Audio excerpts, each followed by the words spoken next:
Good morning, good day, and good day to the viewers. On the 17th of February, actually, we marched to the National Lotteries Commission in demand that all the non-profit organizations that have applied for funding and they have met the requirements, they must be funded, and they must not be given a physical dumping funding, because of what we have witnessed in the past years is that for instance, you would find that National Lotteries will find an organization 20,000, then they'll say you must display a board so that you can recognize the funder. Then it states clearly to the community and the beneficiaries that you are being funded lump sum of money, only to realize that you are being funded a physical dumping funding. So we marched on the 17th of February to discuss these issues, and we want all those who apply this year and all those who meet the requirements must be funded, and they must be funded a funding that will meet their basic needs so that they can run their daily activities on daily basis without any hiccup. So when you talk about physical dumping funding, what exactly is that? Physical dumping funding is a funding whereby you are being given just to compile a report, for them to compile a report and claim that they have funded you. A physical dumping funding is a funding that, for example, it's a low budget funding.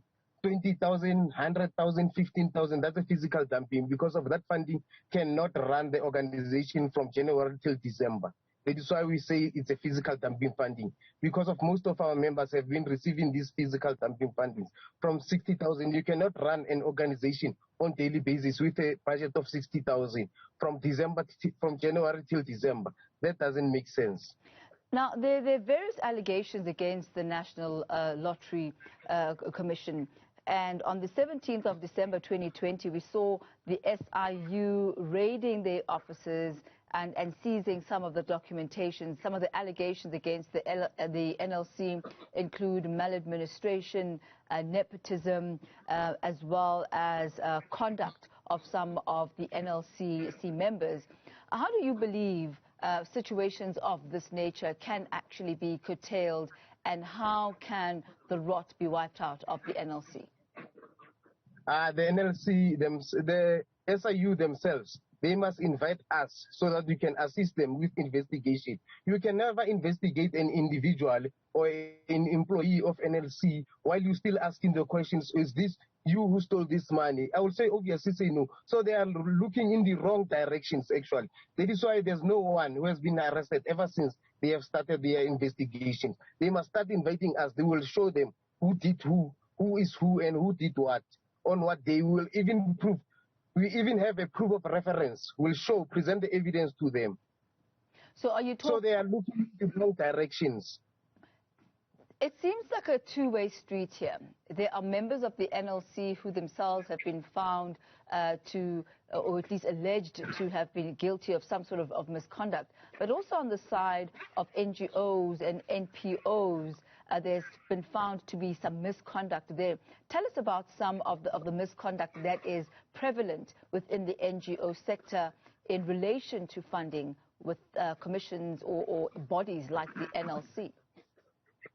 We know, it's a public knowledge that there are NPOs that are working hand in hand with these National Lottery Commission officials. They know themselves.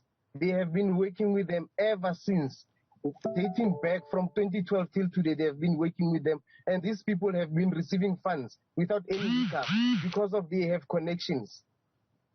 Now tell us about the confidence that you have. Go ahead, sir. Pardon? All I'm saying is that we know there are NGOs that are working hand in hand with the National Lotteries Commission officials. And these NGOs have been benefiting for a very long time because of this connection.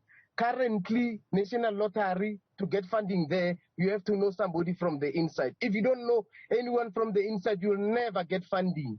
You will never be funded unless you will be only funded a physical dumping funding for them to compile a report. We have been complaining about many things at the National Lottery Commission. We told them about these boards because of most of the organizations that are being funded. They are being informed that they should advertise the board that states National Lotteries has been funded. You only to realize you have been given a physical dumping funding. Yet the community and the beneficiary, it paints a picture of you as the one who got funding from the NLC, that you have been given millions. Because of whenever we see a board of National Lottery, in every organization, it states clearly that we have millions as an organization, which is not true. And such things must come to an end. We even spoke to the ladies, the stakeholder manager there. We even spoke to the Commissioner of National Lotteries. He even threatened us to kill us, that lady. Memampani, the lady Memampani threatened to kill us when we marched there. Because of, she said, this union has been bought, is being governed by white people, of which is wrong. And it's a lie. So, Memampani, Kimang Memampani? Memampani is the commissioner for National Lotteries Commission. Oh, you're talking about the commissioner. Now, tell me about, yes. You are the president of the NPO union. How many NPOs do you speak on behalf of? How strong is your union? How much support do you have within the NPO structures? We cannot talk about numbers, but what we can tell you is that we have members in Mpumalanga, we have members in Gauteng, we have members in Northwest, we have members in Free State, in Odendal there. So if you need numbers, I need to sit down and compile a list and give it to you. I mean, the reason why I'm asking this is, I mean, you are president of a union that will probably have the background and the support. Have you actually approached the SRU and other bodies and volunteered information, if you have any, as some of your members might themselves have had direct interface with maladministration? We are in the process, we are in the pipeline, that information is in the pipeline. We are going to work hand in hand with them. We are still busy with these thugs that are working at the National Lotteries who failed to even donate or contribute towards the good cause or fund these ECDs or other non-profit organizations that need assistance easy agently. Because of NPO in this country, they are facing a big challenge because of their organization have not fully functioned because due to this COVID issue. So they don't have anything. They are running this organization on a zero budget. So we try to speak with these people to advocate so that these members of our union to be recognized for funding. They have failed. I mean, the allegations that you're making are very serious. You're saying that Memampani threatened your lives. You say yes. That you... So have you reported that to the authorities? Is that something that you are moving forward in a legal way? My members, they know. These are not just allegations. Even my members, they know. Even the employees of NLC who were there, they know. They had she spoke publicly so. She said, Thapelo, you're going to die for what you are doing. Here at National Lotteries, we pray. And when we pray, somebody dies, and we're going to do that for you to die. That's a threat. What do you call that? How can you say such things to me? So what then is the way forward for you, Thapelo, as well as your organization? We are going to mobilize ourselves. We are still busy with that. We are going to mobilize ourselves. We are going to come in numbers. We are going to shut the National Lotteries Commission. Otherwise, those employees and the board members must be removed with immediate effect. Because they don't represent us, they represent themselves and their families and their friends. That's a tax mention. We no longer call it National Lottery Commission. We call it a tax mention. Are you also, I mean, I understand that you say you're going to be striking, that you want to shut it down, but have you also gone the legal route, especially as you say that your own life has been threatened? You know, currently, we take things step by step. We don't just jump into things. So first things first. We know what's first and we know what's last. Currently, we are preparing ourselves. We're still going to go the legal route. But currently, there are issues that don't need us to go the legal route. Because of those guys, when they steal money, they don't go the legal route. They just go and share with their friends and steal it.